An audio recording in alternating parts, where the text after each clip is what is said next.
क्या निरंजनी अखाड़ा बागंबरी पीठ चलाएगा? सीधा सवाल।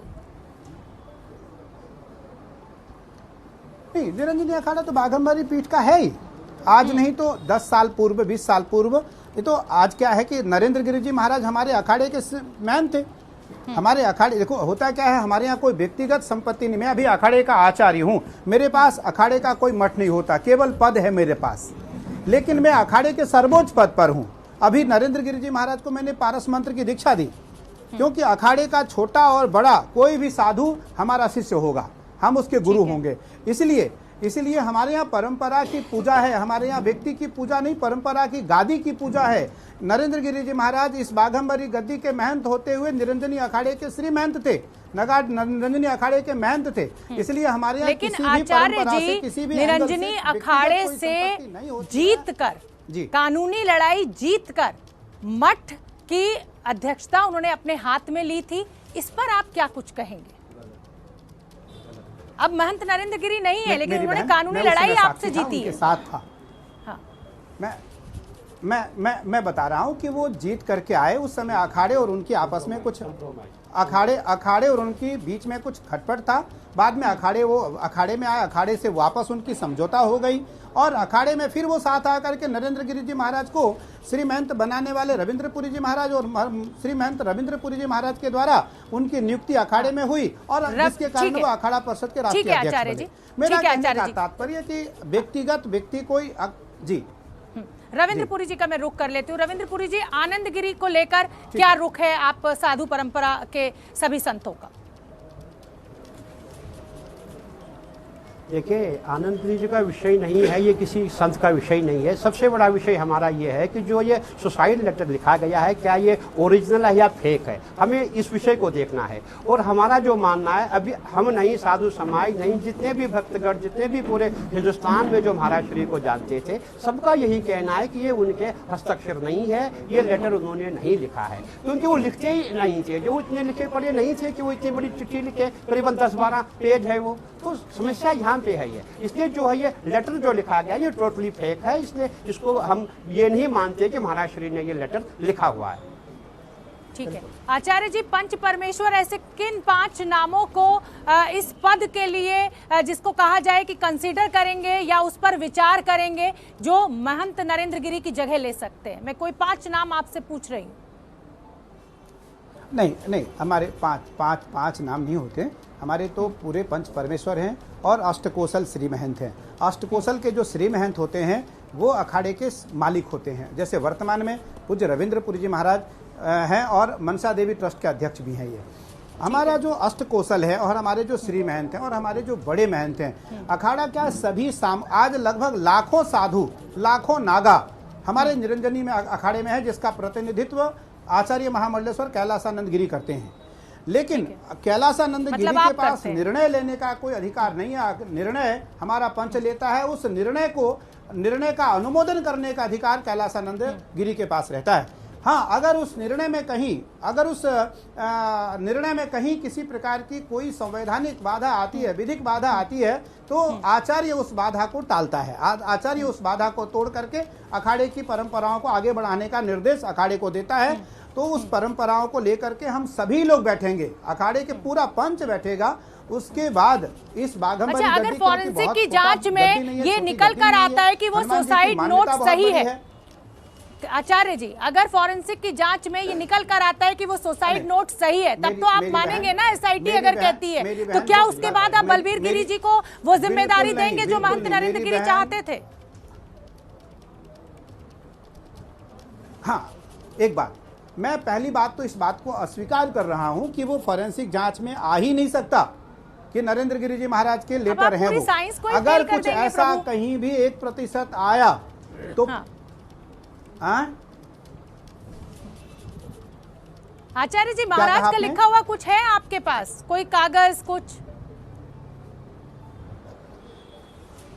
है। रविंद्रपुरी जी महाराज के पास बहुत सारे पेपर हैं महाराज के लिखे हुए, लेकिन महाराज कभी लिखते नहीं थे, केवल उनका साइन था, इसलिए उनके साइन ही हो सकते हैं।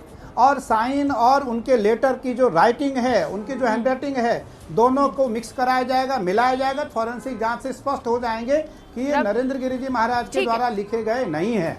ठीक है रविंद्र पुरी जी, अगर ये हैंडराइटिंग मैच कर जाती है, ये साइन मैच कर जाते हैं, तो क्या बलवीर गिरि जी के नाम पर आप सभी पंच परमेश्वर सहमत होंगे? क्योंकि ये आखिरी इच्छा थी महंत नरेंद्र गिरि की।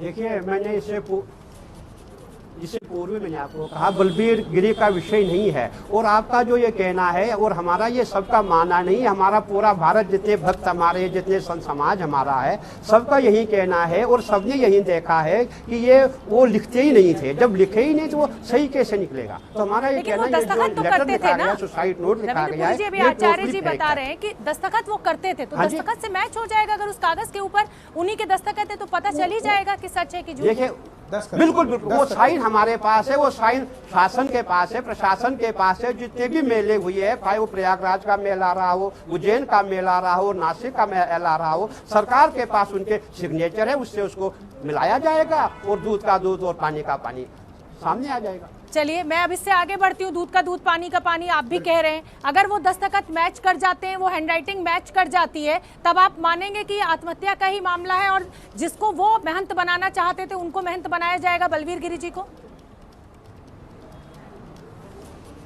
मेन आप हमें ये कहना चाहते हैं कि हम जबरदस्ती हाँ बोले, जब हमें ये लगता है, जब हमें ये पूरा कंफर्म है कि उन्होंने लेटर लिखा ही नहीं, वो लिखते ही नहीं थे, हम हाँ कैसे बोले? वो कैसे आएगा कि उन्होंने लिखा हो जब वो लिखते ही नहीं थे? वो हमारे साथ के मैन थे, हमारे साथ अखाड़े में रहते थे, हम सब जानते हैं, वो लिख नहीं पाते थे। और ये जो लेटर लिखा गया, जो सोशल मीडिया पे आप देखें, ये लेटर जो है करीबन इसमें जो मैं समझता हूँ ये BA MA से कम इसकी एजुकेशन नहीं होगी जिसने ये लिखा हुआ है। आप इसमें देखें, इसमें कई शब्दों को आप देखें, जो धनंजय लिखा है, वो तिवारी, जो भी लिखा गया है, कितना सुंदर लिखा गया है। ये 5वीं 6वीं वाले की राइटिंग हो ही नहीं सकती है। ये तो मैं समझता मिनिमम वो BA से कम नहीं है, 60 से कम नहीं है। ठीक है आचार्य जी, लेकिन कमरा अंदर से बंद था। पुलिस ये कह रही है, पोस्टमार्टम रिपोर्ट भी यही कह रही है कि जो डेथ हुई है वो ड्यू टू हैंगिंग हुई है, यानी लटकने की वजह से हुई है। तो क्या आपको ऐसा लग रहा है कि कोई ऐसे साजिशकर्ता लोग मठ के भीतर मौजूद थे जो उनके कमरे में चले गए और इस हद तक वो सफल हो गए कि उनको लटका दिया? क्योंकि डेथ ड्यू टू हैंगिंग आई है पोस्टमार्टम में। मैं इस विषय को रविंद्र पुरी जी महाराज के सामने रखूंगा कि प्रशासन के सहयोग से प्रशासन को बुला करके हम उस कमरे को देखना चाहेंगे कि उस कमरे में कितने दरवाजे हैं, उस कमरे में कितने दरवाजे हैं, उस कमरे में किधर से कौन आ सकता है, कौन जा सकता था। क्योंकि अभी इस कमरे को सरकार ने, प्रशासन के लोगों ने, शासन के लोगों ने सील कर रखा है। मैं रविंद्र पुरी जी महाराज से आपके कथनानुसार मैं इनसे कहूँगा कि SSP को बुला करके या IG साहब को बुला करके, DM को बुला करके उस ताला को खोला जाए और हम उस कमरे को देखना चाहते हैं। ठीक है आचार्य जी, आपको भी और रविंद्र पुरी जी आपको भी, आप दोनों को पुलिस पर तो भरोसा है ना? पुलिस की SIT की जांच पर तो आप भरोसा करेंगे? हाँ बिल्कुल, हमें बिल्कुल पुलिस पे पूरा विश्वास है। मुझे सरकार पर पूर्णतः भरोसा है, मुझे योगी जी पर पूर्णतः भरोसा है। मेरे भाई हैं, वो कदापि गलत नहीं होगा, मेरे साथ कभी अन्याय नहीं होगा, और यहाँ की जो पुलिस है वो कभी अन्याय नहीं करेगी। ठीक है, आनंद गिरी के लिए तो रविंद्र पुरी जी उस सुसाइड नोट में, आप इसको झूठ मानते हैं लेकिन क्योंकि मेरे सामने वो है तो मुझे तो उसी पर पूछना है, उसमें जो लेटे हुए हनुमान जी के जो मुख्य पुजारी थे आद्य तिवारी और उनके पुत्र संदीप तिवारी का नाम है, उनको लेकर उनसे क्या विवाद था महंत जी का?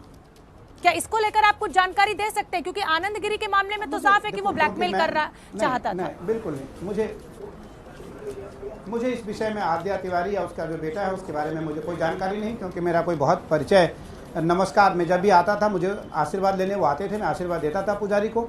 बाकी मेरा इससे अधिक उस पुजारी या उनके बेटे से कोई संबंध नहीं था। मैं केवल एक बात ये कहना चाहूँगा कि अगर ये पत्र ही झूठा है तो इसकी जांच बारीकता से होने के बाद आपके माध्यम से स्पष्टीकरण देश और समाज को पता लग जाएगा। आचार्य जी, आप के बहुत नजदीकी थे, आप कहते हैं मेरे मित्र तुल्य थे। क्या मन की परेशानी आनंद गिरी को लेकर जो थी वो आपसे उन्होंने कभी बांटी थी, और बांटी थी तो क्या कुछ कहते थे?